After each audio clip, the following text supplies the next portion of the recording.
Thank you to LMNT for sponsoring. More on them later. I've been doing intermittent fasting for 4 years now, and in today's video, I'm going to give you an update on my surprising long-term results.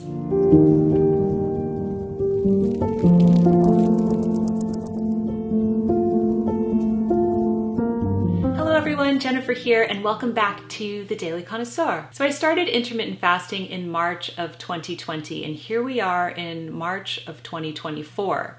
I'm actually filming this video in February, but by the time you see it, it'll be March. And yes, I've been doing intermittent fasting for 4 years now. I know that these commentary videos for you are valuable for many of you because I'm sharing my actual experience over the long term. And there have been a lot of changes from year 3 to year 4. And I'm going to talk all about that in today's video. Quick disclaimer, I am not a doctor or a dietitian or a nutritionist. I'm not telling you what to do here. I'm simply sharing my personal testimony with intermittent fasting. So consult your doctor if you are interested in trying it. But I have my notes here so that I get to everything. But let's start off with a brief history of my intermittent fasting journey for those of you who have not seen my previous videos. So my name's Jennifer and I am a mother of 4 children. I am 43 years old currently as I'm filming this video. And after having my 4th child, I was not happy with my weight. My weight was stuck at a very high number for me personally, and I wanted it to go down. So I started intermittent fasting in March of 2020. The first year of intermittent fasting, where I did the 16-8 method every day pretty much without fail, I lost almost 30 pounds. I lost 29 pounds. I went from 145 pounds to 116 pounds, which was the weight that I was in when I was in high school.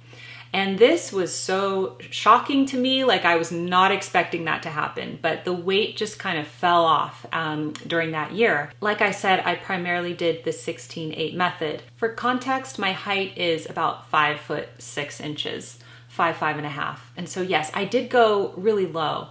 And I remember if you saw my first year update, I was thinking, am I gonna go lower than this? What's happening here? Because I wasn't trying to get to that point. But I did. So that was a huge change for me. I got really excited because I thought, wow, I never thought that I would lose some of those pounds that I put on during the years that I was pregnant, but I did. So I pretty much stayed at that weight, I mean, give or take a few pounds here and there, depending on what time of the month it is, for that year. There was a point where my weight did get lower than that, and the lowest I got to was 112 pounds. Now, when I got to that point, I was not happy. I felt that I was too skinny. I did not feel that it was an attractive weight for me. I thought that I looked better with a bit more weight on.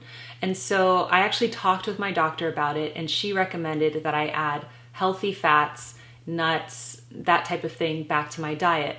Now, when I really wanted to shed the weight, I took the cream out of my morning coffee. And I don't know, I mean, people ask if the cream breaks the fast or not. Some doctors say that you could have up to a tablespoon and it doesn't break the fast. But what I've heard is that it's different for everybody and that for some people it breaks the fast and for others it doesn't. So I'm still not sure if the cream broke my fast. But all I know is that when I took the cream out of my morning coffee and I drank it black, and then the first time I had something to eat was about 9 a.m., that's when I had my most rapid weight loss results. So people ask about that a lot. And so yes, I had taken the cream out of my coffee. I was drinking it black. So when I got to about 112 and I decided this doesn't feel right for me, it's too much, I decided to add the cream back into my coffee, which was a joyous thing because I love cream in my coffee. And I started to incorporate more healthy fats into my diet. I started paying attention to that. And this is as the years go on. I definitely gained weight immediately. So I kind of went back up to like 116, 117, around there. And then I read Dr. Mindy's book. Dr. Mindy's book is Fast Like a Girl, and I interviewed her on the channel. So I'll put that interview in the iCard up above. But when I read Dr. Mindy's book, I had an eye-opening experience because her book talks about how women should fast differently. And we should fast based on our hormones and our monthly cycle. And in her book, she says that the week before our periods begin, that we should not fast. That was like a revelation to me. And I thought, what? Like, I thought if anything, it would be when you're on your period and when it begins. But no, for her, it's the week before. I started to do that. And the reason why I did that, and a lot of people said, why did you change something if it wasn't working? In my mind, yes, I felt like I looked good. I'd lost all this weight, but I don't want to mess with my hormones. I don't want to cause undue stress that week before my period begins. So I decided to not fast during that time. And just for long-term results, I also, intuitively, I feel like varying the fasts makes sense for me as a woman. Now, this is tricky because it was not easy to vary my fast and for that whole week to not fast. So what does not fasting mean? That would just mean that, I kind of ate an earlier breakfast. I ate a bit more during the day and I would eat a bit later at night. So even if I had an early dinner at 5, which I like to do, I would also eat something nourishing, not like junk food or anything, later on in the evening so that I wasn't fasting. And so I still do this to this day. We're going to talk a bit later about varying the fasts and the challenges that I find with them, because I do find challenges. But first, I want to share LMNT with you, who have kindly sponsored today's video. So LMNT is an electrolyte drink mix, and because I do intermittent fasting, and you always hear in all of the reports that you need to make sure that your electrolytes are replenished properly, that's why I love LMNT. I don't even need to think about it. LMNT is a tasty electrolyte drink mix with everything you need and nothing you don't. That means lots of salt with no sugar. It contains a science-backed electrolyte ratio of 1,000 milligrams of sodium, 200 milligrams of potassium, and 60 milligrams of magnesium. LMNT is formulated to help anyone with their electrolyte needs. Their flavors are so good. I love them. You can drink the chocolate ones as a hot chocolate, and chocolate caramel is now available year-round. But they also have citrus, orange, watermelon. They have really amazing flavors. Right now, LMNT is offering my viewers a free sample pack with any order. That's 8 single-serving packets free with any LMNT order. This is a great way to try all flavors or share LMNT with a salty friend. So get yours at drinklmnt.com/dailyc. This is only available through my link, so go to drinklmnt.com/dailyc. Okay, so why has varying my fasts been challenging? Because I'm the type of person who likes to do the same thing every day, and that could just be specific toward me and my type. If you like adventure and spontaneity and things to be different, then that might not be hard for you. But for me, I found it very easy to stick to the 16-8 method, and I did that, for I think 2 years basically without varying. I mean, there were like a few days where I didn't do it. But I like that. I like doing the same thing every day. I like having a regular meal time and all of that. I just find it to be easier. That's why I like the 10-item wardrobe. It's like the same principle. I just know what to expect. So when I started varying my fasts, that was difficult and I found it to be hard. I did. And some people asked when I shared this on YouTube, why do you vary your fast if you were seeing good results with the 16-8 method? And it was because I want to long-term protect my hormones and I want to do this right. I don't want to spaz out my system by forcing this fast, which by the way, I have to say 16-8 is not extreme for me. I have breakfast at 9 a.m. and I finish my eating window just right after 5. It's like, a little wiggle room there. And I don't think that's extreme at all. I feel like that's how people have been eating for centuries. But now it's like when you say it, people are thinking it's extreme. So I don't think it's extreme. However, I still wanted to try this and vary my fasts. So I started not fasting the week before my period. And then I also incorporated a few longer fasts. So I have some experience with that. So let's talk about the longer fasts. I found that my favorite type of longer fast is the 24-hour fast. And that's a fast that I'm interested in doing once a month. Not on a regular basis, not once a week, but I found once a month to do a longer fast like this was actually pretty beneficial, because when I do the longer fasts, I really feel like I'm just cleansing my system, giving my body a chance to rest and work on other things than digestion. And I personally have had a great experience with the 24-hour fast. So what that would look like for me is like I would stop, I'd have my last meal at 3 o'clock on a Sunday and then have my first meal at 3 o'clock on a Monday. And again, this was just once a week. I did try a 36-hour fast twice. And that one is not my favorite. That one was harder for me for sure. It wasn't as hard for me as it would have been if I wasn't used to fasting, but I didn't enjoy it that much. And the second time I did that, I woke up with the shakes and I thought, all right, this isn't really for me. I'm not going to be doing the 36-hour fast right now. I did research how I could break my fasts, my longer ones, responsibly. And I found a video by Thomas DeLauer, and he recommended seaweed and white cod. And I can't remember what else, if there was something else in there, but that's kind of how I would break my fast, like a very Japanese breakfast.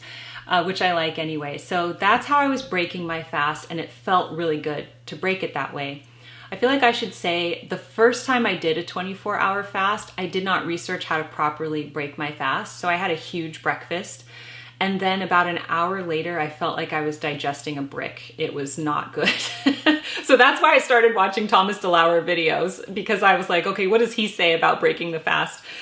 So that's my experience with the long fasting. And again, don't try this without consulting your doctor first, okay?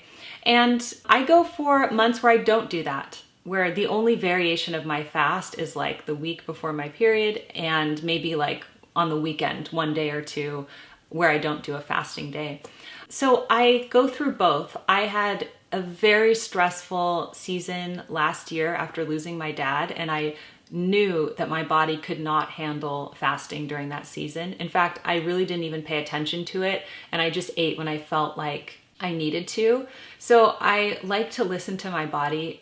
It would have been way too much if I tried to put any stress on my body during that already horrible and stressful time. So I just try to listen to myself in that way. So what has all this done for my weight? Do I still weigh 116 pounds? And the answer is no. So I have gained a little bit of weight, and this is a happy choice. I knew that this was the result of adding some of those healthier fats back into my diet, always putting cream in my coffee pretty much in the morning, and also varying my fasts. And I think because of all of this, I have been able to gain a few pounds. So right now, my average weight sits at about 120 pounds. Which I am really happy with still. I track my weight on a smart scale. So I use the FitTrack smart scale and I love it. I weigh myself once a week in the morning, first thing, and then it keeps my results on my phone. And on the day that I'm filming this video, I weighed myself this morning, and my weight from today, this is February 16th, I weighed myself at 5:06 a.m., so you see I do get up quite early, is 121 pounds. So yeah, I vary between 119 to 122 pounds is my weight. Now, I'm able to look at my metrics here on the smart scale. Okay, so according to the FitTrack scale metrics, someone of my height, a woman of my height, the standard weight is about 129.6 pounds.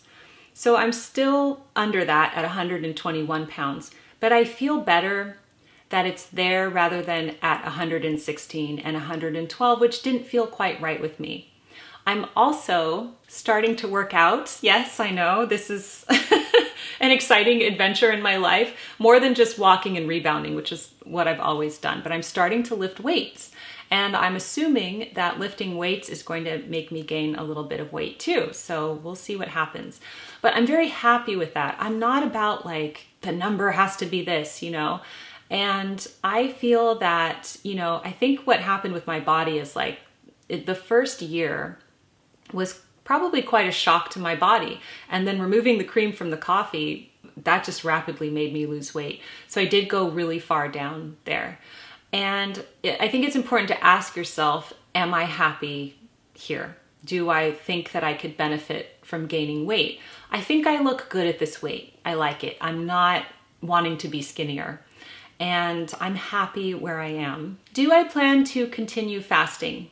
Yes. I love fasting. I love it. I love having boundaries, parameters, guidelines. That's why I do the 10-item wardrobe, because I feel freedom and liberation in those limits. You know me, if you watch my videos, that I do try to eat healthy, well-balanced meals, but I eat also whatever I want. I do eat dessert. It brings me pleasure. I have tea time every day, and something sweet. Sometimes the desserts will be more healthy with less sugar. Sometimes they're not. And I like that. I like that I'm able to feel healthy, and I know like my metrics on this scale are good. I'm happy with them. There's a few areas I can improve, like my basal metabolic rate, but everything else is looking good. I feel healthy. I'm happy that I get to eat what I want to eat without restricting things, because that doesn't work for me. I mean, I don't like diets. I don't like saying I can't eat this or that. So I love it, and intermittent fasting allows me to do it because I can have whatever I want within those parameters and guidelines of time. It's really time-restricted eating. I also plan to continue fasting because of the benefits that I see other than weight loss, and the benefits for me are numerous. The first thing is I sleep better. When my stomach is full and digesting food late at night, I just don't sleep as well. But when my stomach is all done digesting, I sleep really well. It's easy for me to get to sleep. I just love how I feel when I go to bed and I'm not full. Intermittent fasting also gives me energy. I have a lot of energy to accomplish everything I need to throughout the day, and I don't feel lethargic. I also love that it has made me be more conscious about the food that I eat. So yes, I still eat dessert, but you know what? It's like a high quality dessert. And my food is really delicious. I look forward to it. It's like with the 10-item wardrobe. You don't just introduce anything into the wardrobe. You only have a few spots that you can put a garment in. So you choose the absolute best, right, for your wardrobe. It's the same with intermittent fasting for me. I'm not eating all day long. So what I am going to eat is going to be optimal, ideal, tasty, delicious, and nutritionally balanced, which is important to me. I love all of your comments in these videos because so many of you share the experience that you're going through, and I can't tell you if it's going to be the same for you, but for me, the things that shifted my weight the most were taking the cream out of my coffee in the morning. And I know a lot of you don't want to hear that, but that it did really work. And I initially heard that from Angela Braniff, by the way. She did a video about that, and I thought, okay, I'll try that. And then the second thing that really does work if you're looking to shift a few pounds is to have an early dinner. So not have your fasting window go too late. I know some people don't care about breakfast, so they start later, like 12, and then they end later, you know, like 8 p.m. But when I talked to Dr. Patty Tay, she recommended the early dinner and then cut off from there. I did find that that also produced rapid results for me, because sometimes I would eat earlier than 5 and I would end it there. So to summarize, I have been doing intermittent fasting now for 4 years. I'm currently at 121 pounds. I'm happy with my weight. I'm happy with the other benefits from intermittent fasting. I continue to vary my fasts. So I don't fast the week before my period begins. There's also 1 or 2 days a month where I don't fast randomly. And then I tend to do 1 long fast a month, although I haven't done that in a bit just because of some stressful things that I've been going through. But I do plan to bring that back. I plan to carry on this lifestyle. I love it. It really works for me. And I would love to hear from you. Please let us know in the comments down below what your experience is with intermittent fasting. I think a lot of people enjoy hearing about real life experiences like this, and I'm happy here to do a 4-year update. I know sometimes on YouTube you see someone say, I tried it for 30 days.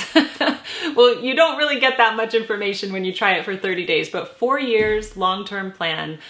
I have a lot of experience to share here, so I hope that you enjoyed this video. Thank you so much to LMNT for sponsoring. Don't forget to go to drinklmnt.com/dailyc, and you can get a free sample pack with any order. That's drinklmnt.com/dailyc. Thank you for watching today. Keep calm and remain classy, and I'll see you in my next video. Goodbye.